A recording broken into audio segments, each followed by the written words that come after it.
গেল 24 জানুয়ারি শুক্রবার লালমাই উপজেলা বিএনপি ও সকল সংগঠনের আয়োজনে মরহুম আরাফাত রহমান কোকো এর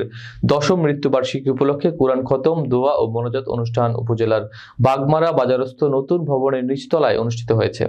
বাগমারা দক্ষিণ ইউনিয়ন বিএনপির আহ্বায়ক প্রস্তাবিত আব্দুল খালেক সাহেবের সভাপতিত্বে প্রধান অতিথি হিসেবে উপস্থিত ছিলেন বিএনপি চেয়ারপারসনের উপদেষ্টা ও সাবেক হুইপ, সাবেক এমপি, বীর মুক্তিযোদ্ধা আলহাজ মনিরুল হক চৌধুরী। কুরআন খতম, দোয়া ও মোনাজাতে অংশগ্রহণ করেন উপজেলা বিএনপির সদস্য সচিব প্রস্তাবিত ইউসুফ আলী মীর পিন্টু, যুগ্ম আহ্বায়ক ও পেরুল ইউনিয়ন পরিষদের সাবেক চেয়ারম্যান আমানুল্লাহ আমান, সাবেক চেয়ারম্যান এবিএম ওমর ফারুক সুমন,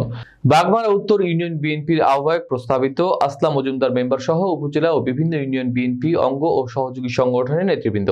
এ সময় দোয়া ও মোনাজাত পরিচালনা করেন বাগমারা বাজার কেন্দ্রীয় জামে মসজিদের ইমাম মাওলানা রাসেল আহমেদ।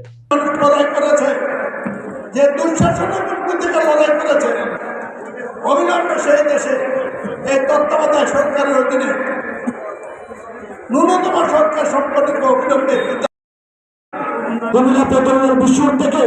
ডাকনগর বিষয়ে রোড মার্চ এবং আমাদের অবস্থান কর্মসূচি আমাদের কোনো সিদ্ধান্ত না পেলে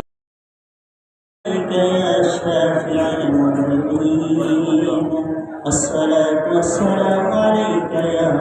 رحمة للعالمين